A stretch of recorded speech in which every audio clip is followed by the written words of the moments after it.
آپ پیچھے کئی بار یہ بات جان چکے کہ اللہ سبحانہ و تعالیٰ نے اس قرآن میں کئی مقامات پر یہ بات واضح کر دی کہ کوئی ایک بھی سوال ایسا نہیں ہے، کوئی ایک بھی معاملہ یا مسئلہ ایسا نہیں ہے جس کا جواب، جس کا حل اس قرآن میں نہ ہو۔ آپ نے گزشتہ قسط میں بھی یہ بات جان لی کہ قرآن تو اپنے نزول سے لے کر الساعۃ کے قیام تک کی تاریخ ہے۔ اس قرآن کے نزول سے لے کر الساعۃ کے قیام تک جو کچھ بھی ہونا تھا، اللہ سبحانہ و تعالیٰ نے آج سے 14 صدیاں قبل ہی اس قرآن کی صورت میں اس کی مکمل اور احسن تاریخ اتار دی تھی۔ اب اگر اس کے باوجود کوئی یہ کہتا ہے کہ اس قرآن میں اہم ترین موضوع یاجوج اور ماجوج پر رہنمائی نہیں کی گئی، تو اس کا مطلب یہ ہے کہ وہ نہ صرف اس قرآن کے احسن الحدیثی ہونے کا کفر کر رہا ہے، بلکہ اس کا عملاً یہ دعویٰ ہے کہ وہ سچا ہے اور اس کے برعکس اللہ جھوٹا ہے۔ وہ سچا اور قرآن جھوٹا ہے۔ اس کا یہ دعویٰ ہے کہ قرآن میں مکمل رہنمائی موجود نہیں ہے۔ قرآن ہر لحاظ سے، ہر پہلو سے رہنمائی نہیں کرتا۔ ناظرین، جب احسن الحدیث قرآن کو ترک کر کے اوروں سے رہنمائی لی جائے گی، غیر قرآن سے رہنمائی کے لیے رجوع کیا جائے گا، تو کیا غیر قرآن آپ کی رہنمائی کر سکتا ہے؟ نہیں، بالکل نہیں، ایسا ممکن ہی نہیں۔ اور جو بات یا جس سوال کا جواب بھی آپ غیر قرآن سے حاصل کریں گے، وہ کبھی بھی درست اور احسن جواب ہو ہی نہیں سکتا، وہ صرف اور صرف گمراہی ہی ہوگی۔ جیسا کہ آپ پر بالکل کھول کر واضح کر دیتے ہیں کہ محمد علیہ السلام نے کبھی بھی کسی ایک بھی موقع پر یہ نہیں کہا کہ یاجوج اور ماجوج نوح کے بیٹے یافت کے 2 بیٹوں کے نام تھے اور انہی کی نسلوں سے وجود میں آنے والے 2 قبائل یاجوج اور ماجوج ہیں۔ حقیقت یہ ہے کہ یاجوج اور ماجوج کا انتظار صرف اور صرف مسلمان ہی نہیں کر رہے، بلکہ ان سے پہلے سے ہی یہودی اور عیسائی بھی یاجوج اور ماجوج کے انتظار میں ہیں۔ یہودیوں اور عیسائیوں میں یاجوج اور ماجوج کے متعلق بالکل وہی عقائد و نظریات پائے جاتے ہیں جو عقائد و نظریات مسلمان قوم میں پائے جاتے ہیں۔ نوح کے 3 بیٹے تھے جن کے نام سام، حام اور یافت تھے۔ ان میں سے یافت کے 2 بیٹوں کے نام یاجوج اور ماجوج تھے۔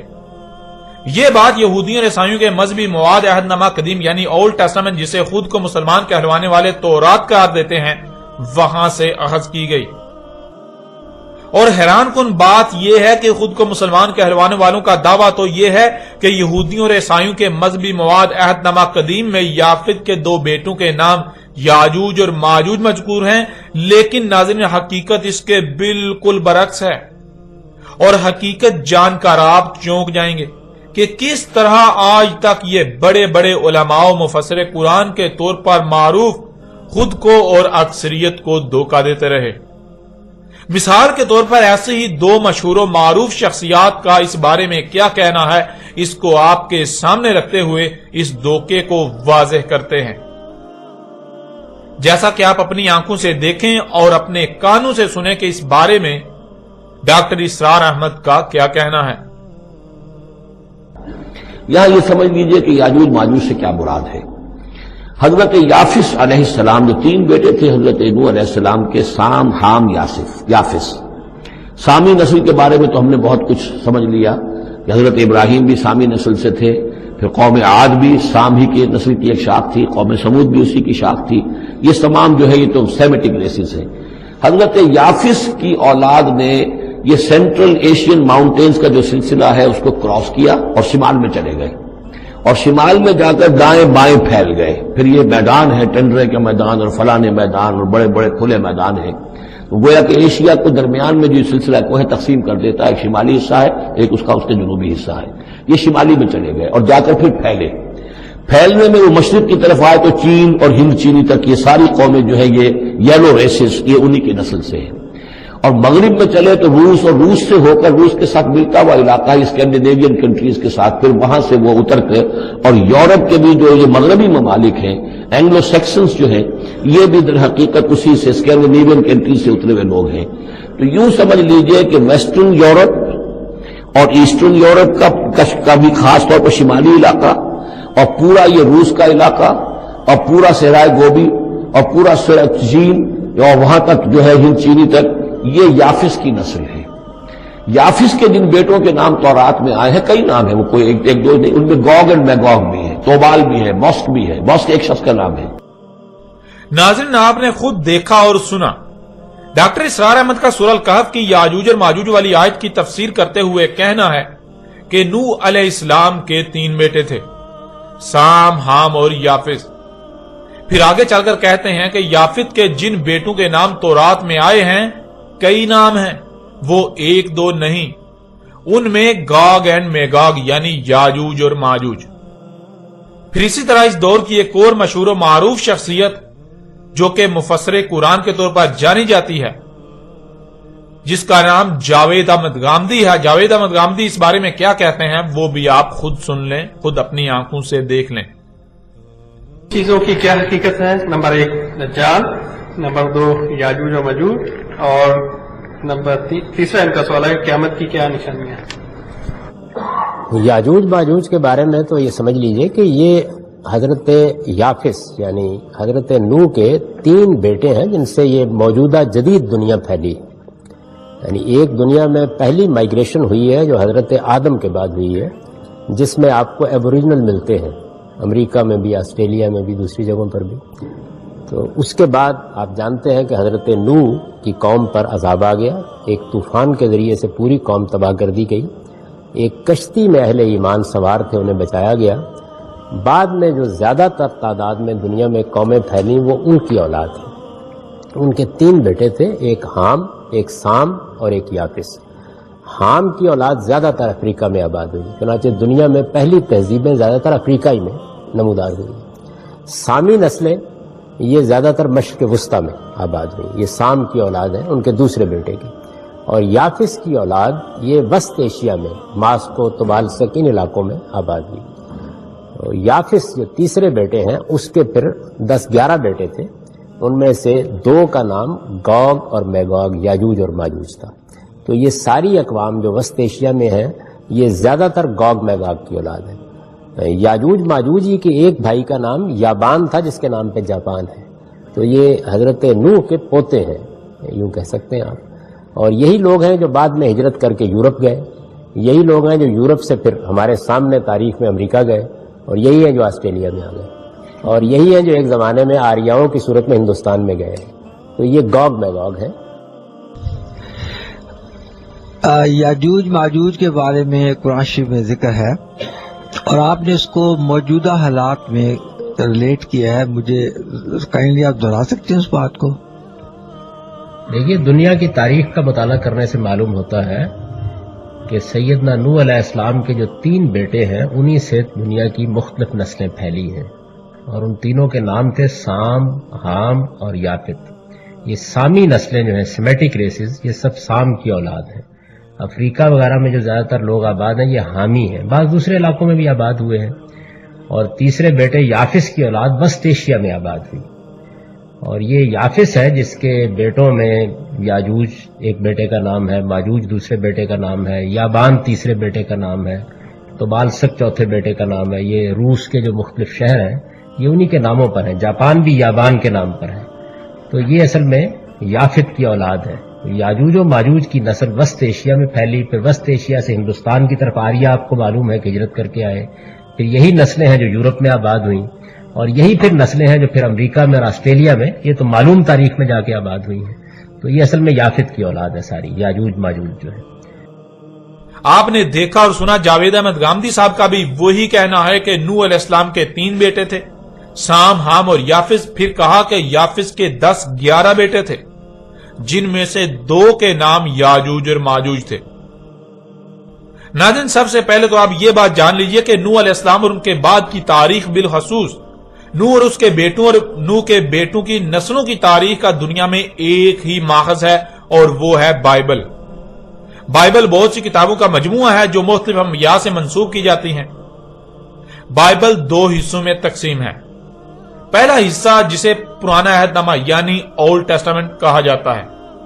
اور دوسرا حصہ نیا عہد نامہ یعنی نیو ٹیسٹامنٹ کہلاتا ہے۔ پرانے عہد نامے کی پہلی 5 کتابوں کو یہودی اور عیسائی تورات قرار دیتے ہیں، اور نئے عہد نامے کو چونکہ یہودی تسلیم نہیں کرتے اس لیے عیسائی اسے انجیل قرار دیتے ہیں۔ یوں خود کو مسلمان کہلوانے والے یہودیوں کی اتباع میں بائبل کے پرانے عہد نامے کی پہلی 5 کتابوں کو تورات قرار دیتے اور نئے عہد نامے کو عیسائیوں کی اتباع میں انجیل قرار دیتے ہیں۔ حالانکہ حقیقت تو یہ ہے کہ نہ تو بائبل کے پہلے مجموعے کی پہلی 5 کتابیں تورات ہیں اور نہ ہی بائبل کا نیا عہد نامہ انجیل ہے۔ بہرحال یہ بات جان لیجئے کہ نوح، اس کے بیٹوں اور نوح کے بیٹوں کی نسلوں کی تاریخ کا اول ماخذ صرف اور صرف بائبل ہے، بائبل کا عہد نامہ قدیم۔ اس کے علاوہ آپ کو جہاں بھی اس بارے میں تاریخ ملے گی وہ بائبل عہد نامہ قدیم یعنی اولڈ ٹیسٹامنٹ سے ہی کاپی کی گئی ہوگی۔ ڈاکٹر اسرار احمد کا دعویٰ ہے کہ نوح کے بیٹے یافس کے کئی بیٹے تھے، ان میں سے 2 کے نام یاجوج اور ماجوج تھے، اور جاوید احمد غامدی صاحب نے بھی وہی بات کی، لیکن جاوید احمد غامدی صاحب نے کہا کہ یافس کے 10-11 بیٹے تھے، ان میں سے 2 یاجوج اور ماجوج تھے۔ یعنی ڈاکٹر اسرار احمد کا دعویٰ ہے کہ یافت کے کئی بیٹے تھے، جن میں سے 2 بیٹوں کے نام یاجوج اور ماجوج تھے، یعنی 2 بیٹے یاجوج اور ماجوج تھے۔ اور جاوید احمد غامدی کا دعویٰ ہے کہ یافت کے 10-11 بیٹے تھے، ان 10-11 میں سے 2 بیٹوں کے نام یاجوج اور ماجوج تھے۔ لیکن ناظرین، حیران کن اور دہلا کر رکھ دینے والی بات تو یہ ہے کہ جہاں سے یہ اپنی بات اخذ کرنے کے دعوے دار ہیں، یعنی عہد نامہ قدیم جسے مسلمان تورات قرار دیتے ہیں، اس میں نہ تو یافت کے بیٹوں کے بارے میں یہ لکھا ہے کہ یافت کے کئی بیٹے تھے، اور نہ ہی یہ لکھا ہے کہ یافت کے 10-11 بیٹے تھے۔ اور پھر اس سے بھی بڑھ کر چونکا دینے والی بات تو یہ ہے کہ یہ بھی نہیں لکھا ہوا کہ یافت کے 2 بیٹوں کے نام یاجوج اور ماجوج تھے، یعنی یافت کے 2 بیٹے یاجوج اور ماجوج تھے۔ حقیقت کیا ہے؟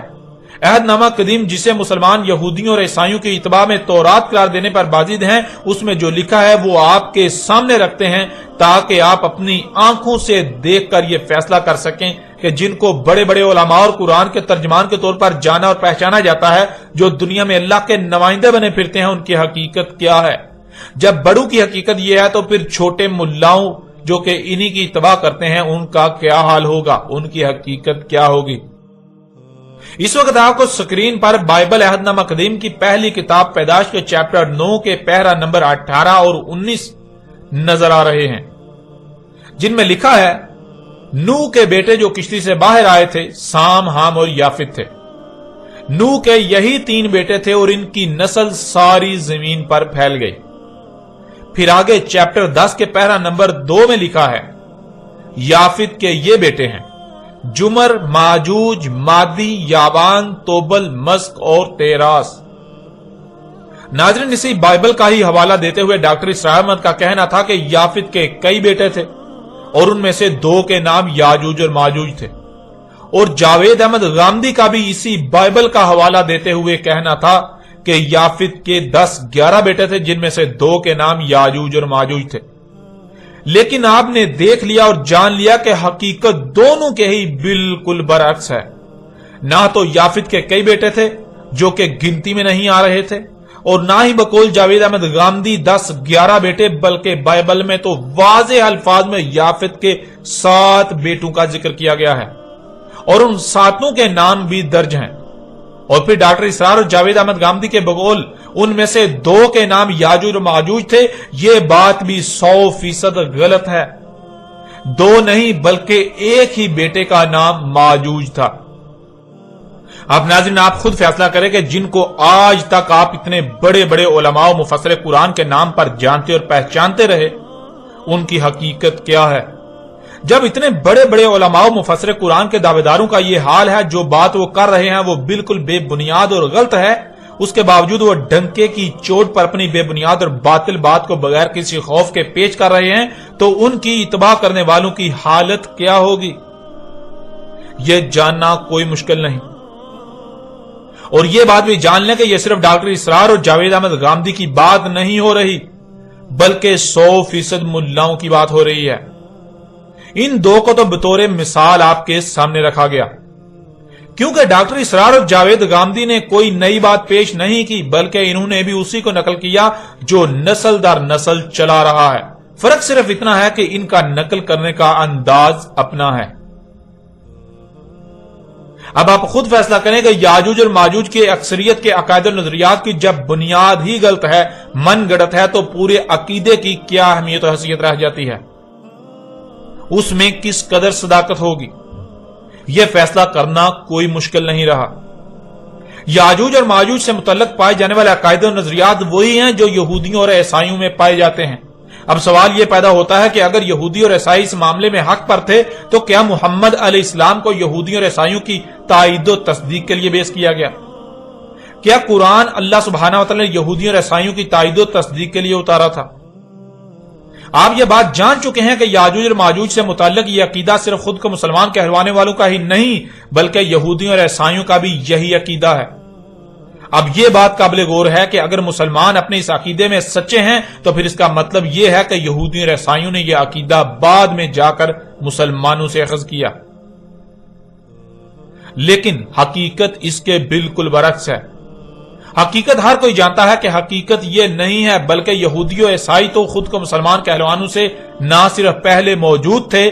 بلکہ ان میں اس وقت یہ عقیدہ پایا جاتا تھا،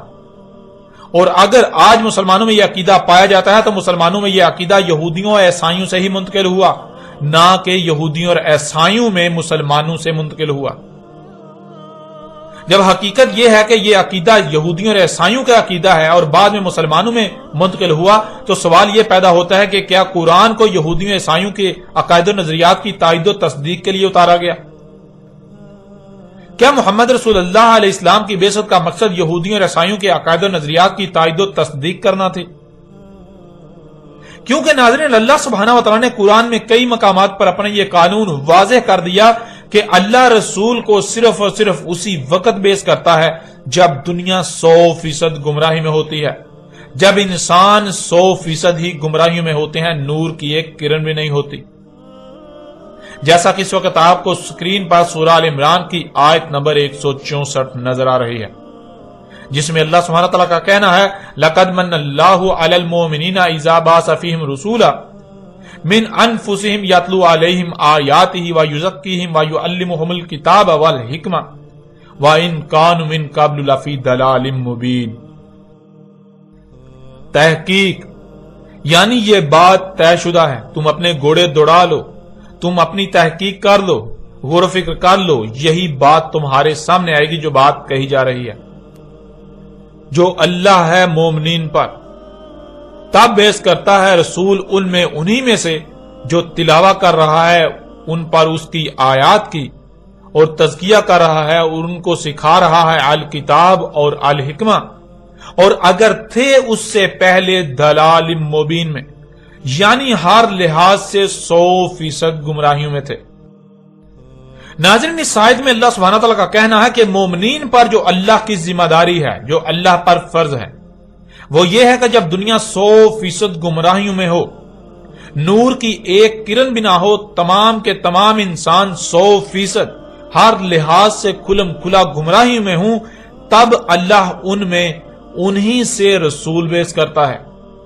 جو آ کر ان پر اللہ کی آیات کی تلاوہ کرتا ہے، یعنی وہ انتہائی ترتیب کے ساتھ حق کھول کھول کر واضح کرتا ہے، اللہ کی آیات کو حکمہ کے ساتھ کھول کھول کر واضح کرتا ہے، جس سے ان کا تزکیہ ہوتا ہے۔ ان میں جو ملاوٹیں ہوتی ہیں انہیں ہر لحاظ سے پاک صاف کر کے خالص اللہ کا غلام بناتا ہے اور الکتاب سکھاتا ہے، یعنی زمینوں آسمانوں کا علم سکھاتا ہے اور اس علم کا صحیح استعمال بھی سکھاتا ہے۔ اس آیت میں اللہ سبحانہ وتعالی نے دو ٹوک الفاظ میں اپنا قانون واضح کر دیا کہ اللہ صرف اور صرف اسی وقت رسول بیعث کرتا ہے جب انسان 100% کھلم کھلا ہر لحاظ سے گمراہیوں میں ہوتے ہیں، نور کی ایک کرن بھی نہیں ہوتی۔ حالانکہ اس کے باوجود ہر کوئی خود کو اہل حق اور ہدایت یافتہ ہی سمجھ رہا ہوتا ہے، لیکن حقیقت یہ ہوتی ہے کہ کسی ایک کو بھی حق کا علم نہیں ہوتا، سب کے سب 100% گمراہیوں میں ہی ہوتے ہیں۔ یعنی اگر دنیا میں نور کی ایک کرن بھی ہو، رائی برابر بھی ہدایت موجود ہو، تو اللہ رسول کو بیعث نہیں کرتا، اور یہی بات اللہ سبحانہ وتعالی نے سورہ الجمعہ کی آیت نمبر 2 میں بھی کہی، جیسا کہ آیت آپ کو سکرین پر نظر آ رہی ہے۔ وَالَّذِي بَعَثَ فِي الْأُمِّيِّينَ رَسُولًا مِّنْهُمْ يَتْلُو عَلَيْهِمْ آيَاتِهِ وَيُزَكِّيهِمْ وَيُعَلِّمُهُمُ الْكِتَابَ وَالْحِكْمَةَ وَإِن كَانُوا مِن قَبْلُ لَفِي ضَلَالٍ مُّبِينٍ۔ وہی ہے ذات یعنی اللہ امیین میں بیس کیا رسول انہی میں سے جو تلاوت کر رہا ہے ان پر اس کی آیات کی اور ان کا تزکیہ کر رہا ہے اور علم سکھا رہا ہے الکتاب کا اور حکمت، اگر تھے اس سے پہلے ہر لحاظ سے کھلم کھلا گمراہیوں میں۔ ناظرین، حسب سابق اللہ سبحانہ وتعالی نے آیت کے آخری حصے میں یہ بات بالکل کھول کر واضح کر دی، اگر تھے اس سے پہلے کھلم کھلا ہر لحاظ سے 100% گمراہیوں میں، یعنی اگر وہ ہر لحاظ سے کھلم کھلا گمراہیوں میں نہ ہوتے تو اللہ رسول بیس نہ کرتا، جس سے یہ بات بالکل کھل کر واضح ہو جاتی ہے کہ جب اللہ سبحانہ وتعالی نے اپنے رسول محمد کو بیس کیا تھا تب پوری دنیا ہر لحاظ سے کھلم کھلا گمراہیوں میں تھی۔ ان کے عقائد و نظریات جاہلانہ اور بے بنیاد اور محض ظن پر مبنی تھے، نہ کہ علم پر مبنی، اور قرآن میں جس موضوع کو بھی زیر بحث لایا گیا تو اس موضوع پر قرآن سے پہلے جو بھی عقائد و نظریات عام تھے وہ سوائے گمراہی کے اور کچھ نہ تھے۔ یوں قرآن نے اس حوالے سے اس کے نزول سے پہلے پائے جانے والے عقائد و نظریات کا رد کرتے ہوئے ان کے برعکس حق بیان کیا۔ اس لیے ناظرین، اب آپ پر یہ بات بالکل کھل کر واضح ہو جانی چاہیے کہ خود کو مسلمان کہلوانے والوں میں یاجوج اور ماجوج سے متعلق جو یہودیوں اور عیسائیوں والے عقائد و نظریات پائے جاتے ہیں ان کا حق کے ساتھ کوئی تعلق نہیں، وہ محض بے بنیاد قصے اور کہانیاں ہیں۔ ناظرین، آپ پر یہ بات بالکل کھل کر واضح ہو چکی کہ خود کو مسلمان کہلوانے والوں میں یاجوج اور ماجوج سے متعلق پائے جانے والے عقائد و نظریات قرآن سے اخذ کردہ نہیں بلکہ بائبل سے اخذ کردہ یہودیوں اور عیسائیوں والے ہی عقائد و نظریات ہیں۔ یاجوج اور ماجوج سے متعلق مسلمانوں میں پائے جانے والے عقائد و نظریات قرآن کے پیش کردہ نہیں بلکہ بائبل سے اخذ کیے گئے۔ اب اگر اس کے باوجود کوئی اپنے سابقہ بائبلی عقائد و نظریات پر ڈٹا رہتا ہے تو ایسا شخص اپنے عمل سے یہ دعویٰ کر رہا ہوتا ہے کہ نہ تو محمد اللہ کا رسول تھا اور نہ ہی قرآن اللہ کی طرف سے اتارا ہوا، کیونکہ اللہ سبحانہ و تعالیٰ کا کہنا ہے کہ اللہ رسول کو صرف اور صرف تب بیس کرتا ہے جب دنیا 100% ہر لحاظ سے گمراہیوں میں ہوتی ہے، نور کی ایک کرن بھی نہیں ہوتی۔ لیکن ایسے شخص کا اللہ سبحانہ تعالیٰ کے برعکس کہنا ہے کہ جب محمد کو بیس کیا گیا تب ہدایت موجود تھی، لوگ حق پر تھے، نور موجود تھا۔ اب اگر حق تھا، ہدایت تھی، لوگ دلال مبین میں نہیں تھے تو اس کا مطلب کہ محمد اللہ کا رسول نہیں تھا، کیونکہ رسول کی بعثت ہوتی ہی تب ہے جب انسان 100% گمراہیوں میں ہوں، نور کی ایک کرن بھی نہ ہو، اور جو ایسی حالت میں آئے کہ نور موجود ہو، لوگ ہدایت یافتہ ہوں، ان میں ہدایت موجود ہو، ان میں حق موجود ہو، یا ان کے پاس کچھ نہ کچھ حق موجود ہو، تو وہ رسول کیسے ہو سکتا ہے؟ قرآن کے مطابق وہ رسول نہیں ہو سکتا۔ قرآن کا دعویٰ یہ ہے کہ ایسا شخص رسول ہو ہی نہیں سکتا، اور اگر ایسا شخص یاجوج اور ماجوج کے متعلق بائبلی عقیدے پر بھی ڈٹا رہے اور یہ بھی کہے کہ محمد اللہ کا رسول تھا تو اس کا مطلب کہ وہ اپنے عمل سے دعویٰ کر رہا ہے کہ قرآن غیر اللہ کی طرف سے ہے، کیونکہ اللہ سبحانہ وتعالی نے دو ٹوک الفاظ میں کہا کہ اگر یہ غیر اللہ کی طرف سے ہوتا تو تم اس میں اختلافاً کثیرہ پاتے، جیسا کہ آپ آیت سکرین پر دیکھ رہے ہیں۔ سورہ نساء کی آیت نمبر 82 میں اللہ سبحانہ وتعالی کا کہنا ہے افلا یتدبرون القرآن ولو کان من عند غیر اللہ لوجدوا فیہ اختلافا کثیرا، کیا پس نہیں تدبر کر رہے القرآن، یعنی جو بھی ان پر قرأ کیا جا رہا ہے، جو بھی علم ان کے اوپر بالکل واضح کیا جا رہا ہے، اور اگر تھا کسی اور سے اللہ کے علاوہ کہ تم پاتے اس میں کثیر اختلاف، یعنی ایک مقام پر کچھ کہا جا رہا ہے اور دوسرے مقام پر کچھ اور کہا جا رہا ہے، کہا کچھ اور جا رہا ہے اور کیا کچھ اور جا رہا ہے۔ اب اگر قرآن ایک طرف یہ کہے کہ رسول تب بیس کیا جاتا ہے جب انسان 100% گمراہی میں چلے جائیں، اور دوسری طرف اپنے دعوے کے بالکل برعکس تب رسول بیس کر دے، جب حق موجود ہو، نور موجود ہو، ہدایت موجود ہو، انسان ہدایت پر ہوں، تو ظاہر ہے قرآن میں اختلاف ثابت ہو کر غیر اللہ کی طرف سے ثابت ہو جاتا ہے۔ اگر کوئی دل سے نہ صرف محمد کو اللہ کا رسول بلکہ قرآن کو اللہ کی طرف سے اتارا ہوا تسلیم کرتا ہے تو اسے اپنے عمل سے بھی یہ ثابت کرنا ہوگا۔ اسے یاجوج اور ماجوج سے متعلق پائے جانے والے بائبلی عقیدے کا انکار کرتے ہوئے، اسے دماغ سے نکالتے ہوئے اس کے برعکس اللہ سبحانہ و تعالیٰ نے جو قرآن میں اس حوالے سے رہنمائی کی اسے تسلیم کرنا ہوگا، ورنہ وہ نہ صرف اپنے عمل سے محمد کے اللہ کا رسول ہونے کا کفر کر رہا ہے، بلکہ اس کا عملاً دعویٰ ہے کہ قرآن میں اختلافات پائے جاتے ہیں۔ یوں قرآن اللہ کی طرف سے نہیں بلکہ غیر اللہ کی طرف سے ہے۔ ویسے بھی ناظرین، اگر تو اللہ سبحانہ و تعالیٰ اس قرآن کے برعکس غیر قرآن سے رہنمائی لینے کی اجازت دے تو بلا شک و شبہ غیر قرآن سے نہ صرف ہدایت لی جا سکتی ہے بلکہ ہدایت مل بھی سکتی ہے، لیکن جب اللہ سبحانہ و تعالیٰ اس کی اجازت ہی نہیں دیتا، الٹا سختی کے ساتھ غیر قرآن کی طرف رجوع کرنے سے منع کرتا ہے، تو پھر غیر قرآن کی بات کیسے حق ہو سکتی ہے؟ غیر قرآن آپ کی رہنمائی کیسے کر سکتا ہے؟ ایسا ممکن ہی نہیں کہ غیر قرآن کی بات سچ ہو، غیر قرآن کی بات حق ہو، وہ آپ کی رہنمائی کر سکے۔ ناظرین، اب تک آپ پر یہ واضح ہو چکا کہ خود کو مسلمان کہلوانے والوں میں یاجوج اور ماجوج سے متعلق پائے جانے والے عقائد و نظریات قرآن کے برعکس بائبل سے اخذ کردہ یہودیوں اور عیسائیوں والے ہی عقائد و نظریات ہیں، اور اگر بائبل سے اخذ کردہ یہودیوں اور عیسائیوں والے عقائد و نظریات حق اور سچ ہوتے تو محمد علیہ السلام کو بیس نہ کیا جاتا، کیونکہ اللہ صرف اور صرف تب ہی رسول بیس کرتا ہے جب انسان 100% ہر لحاظ سے گمراہی میں چلے جاتے ہیں۔ اس لیے جب محمد علیہ السلام کو بیس کیا گیا تو محمد علیہ السلام کی بعثت کا مقصد یہودیوں اور عیسائیوں کے عقائد و نظریات کی تائید و تصدیق کرنا نہیں تھا، بلکہ اس کے بالکل برعکس ان کے تمام تر عقائد و نظریات کا رد کرتے ہوئے حق کو کھول کھول کر واضح کرنا تھا۔